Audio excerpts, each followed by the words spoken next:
Bienvenue à toutes et à tous, je suis Marius, j'espère que vous allez bien.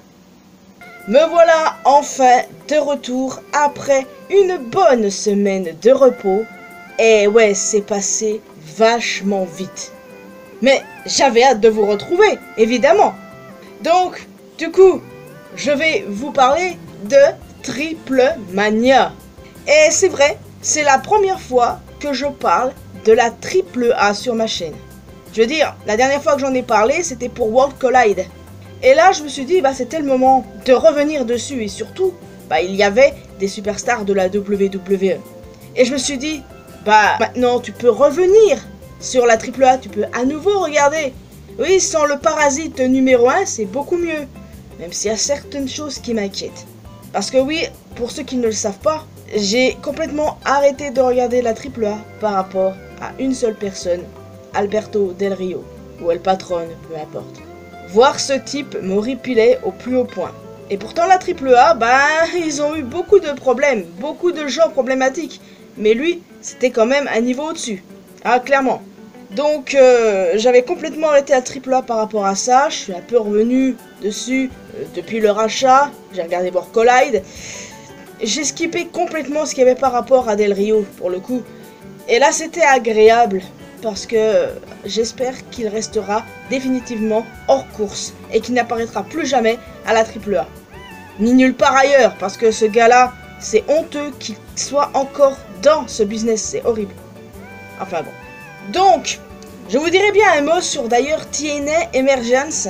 Il y a eu 0 changement de titre, mais c'était un show très sympathique. Et évidemment, le Slater Alexander est à visionner de toute urgence.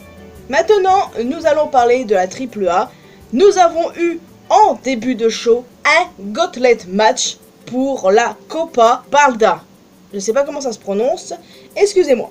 Alors, nous avons eu évidemment des talents de la Triple A, mais aussi des talents de la WWE, comme Joachim Wild ou encore Cruz del Toro.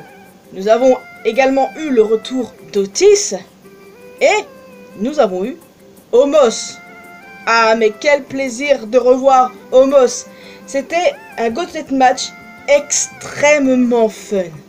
T'as la Parka qui rentre en premier et qui reste jusqu'à la fin. La Parka est grave stylée. Je l'aime bien. Donc, en clair, ce gauntlet match a été remporté par Omos.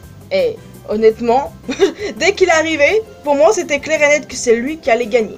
Et ce face-à-face avec Microman, si on peut appeler ça un face-à-face, c'était littéralement David contre Goliath. Microman, il est marrant, je trouve. Il est littéralement plus petit qu'Hansvogel, rendez-vous compte. Et Omos, à un moment, il l'a porté. Genre, on aurait dit Rafiki qui portait Simba dans le Roi Lion. Pardon. C'était vraiment très fun. Il y avait Pimpinella Escarlata et Otis qui nous ont sorti une petite romance, comme ça, vite fait. Dommage que c'est pas allé plus loin, ça aurait été drôle. Et non, franchement, ça nous a bien mis dans le bain et j'ai trouvé ça marrant. Alors évidemment, les aigris vous diront, c'est de la merde. Qu'est-ce qu'il y a mal dans le fun? Je ne sais pas. Mais en tout cas, moi, je me suis vraiment éclaté avec tout ce beau monde. D'ailleurs, certains se sont demandé, le personnage de Taurus, c'est ni plus ni moins Beast Mortos. Mais Beast Mortos est à la EW. Mais avant, il était connu en tant que Taurus. Et Taurus est un personnage qui appartient à la Triple A.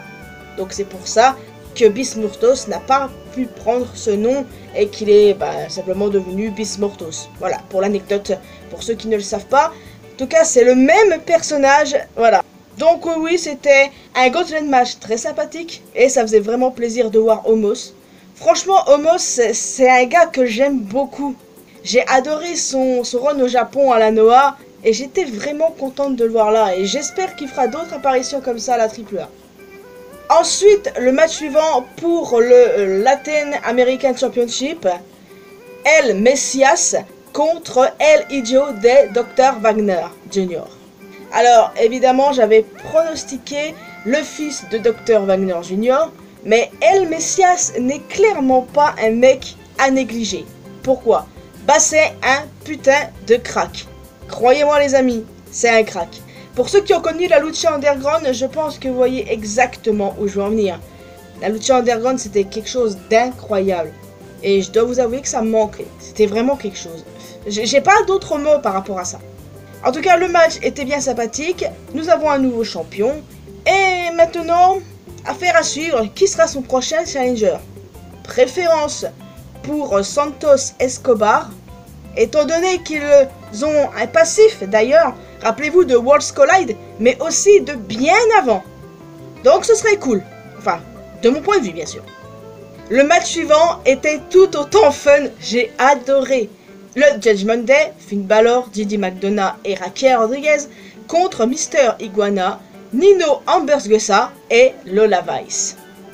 Alors, c'était clairement marrant, c'était génial. Genre le Judgment Day est soudé comme jamais puisqu'ils l'ont remporté.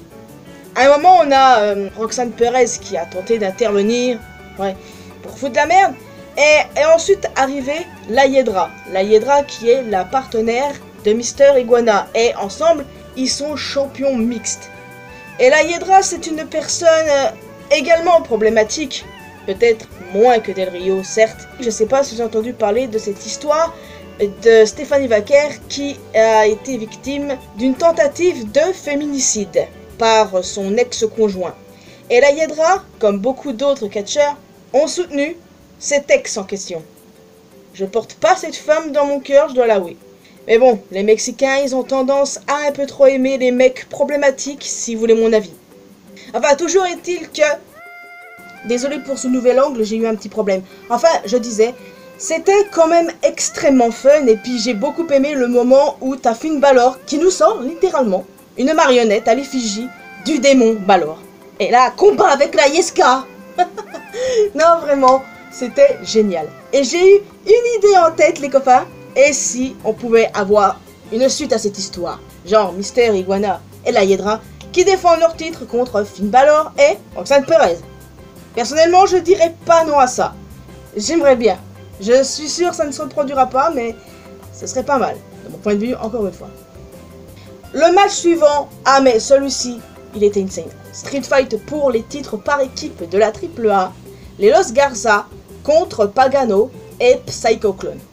Défaite pour les Los Garza, mais ils ne l'ont pas démérité car le match était incroyable. J'ai adoré du début jusqu'à la fin, c'était excellent. Leur défaite ne me dérange absolument pas, parce que oui, je voulais les voir conserver. Mais suite à ce match incroyable, eh ben, je vais clairement pas rager. Eh ben, c'était parfait et bravo messieurs, juste bravo. Le match suivant était pour le titre Reina des Reinas, ouais, la reine des reines, la championne de la AAA, Flammer, la championne contre Fabi Apache et Natalia.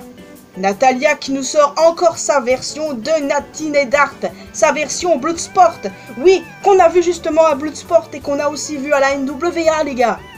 Je suis 100% pour voir cette Natalia à la WWE, à Raw.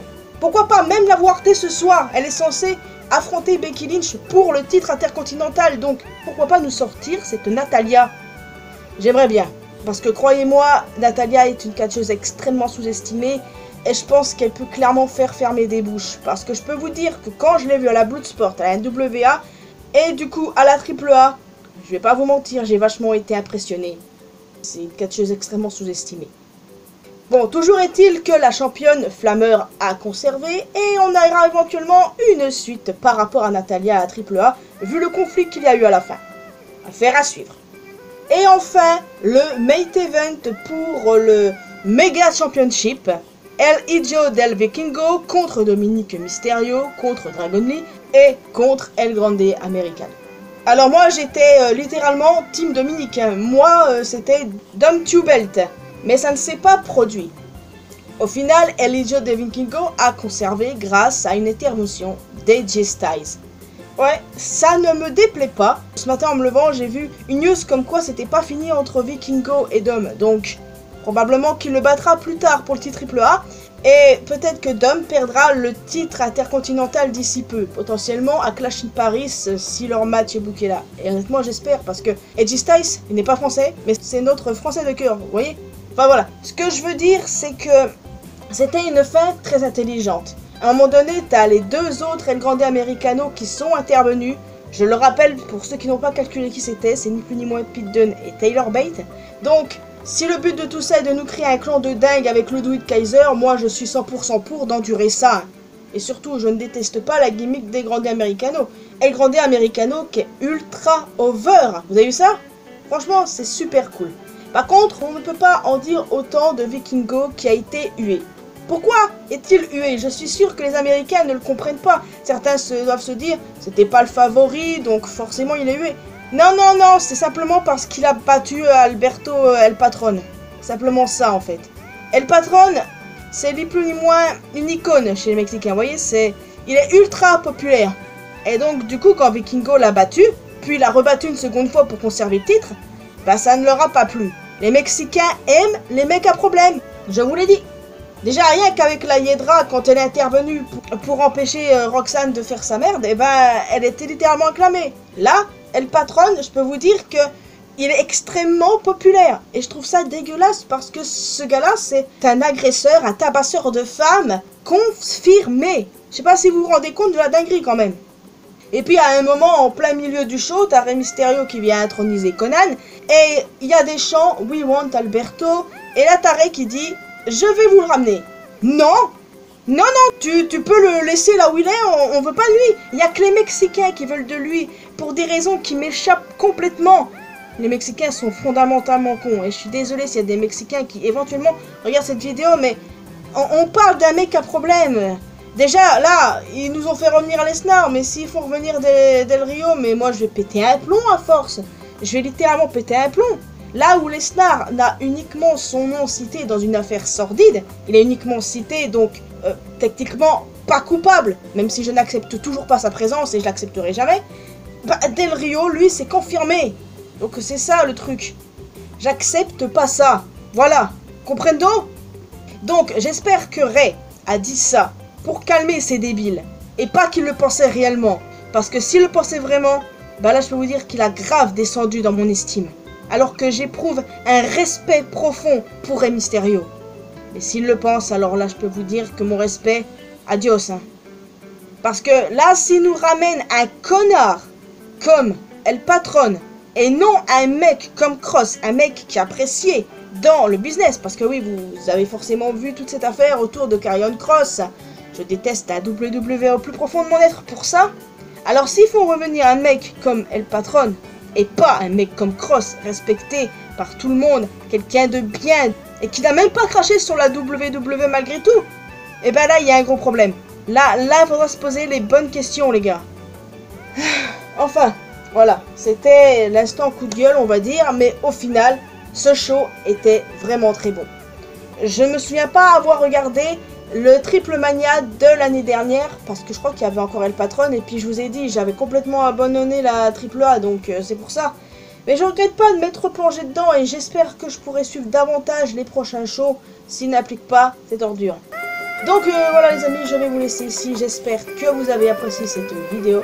Alors n'hésitez pas à me laisser un commentaire en me donnant vos retours sur ce show. Qu'en avez-vous pensé? Quel a été votre match préféré? Est-ce que vous avez passé un bon moment?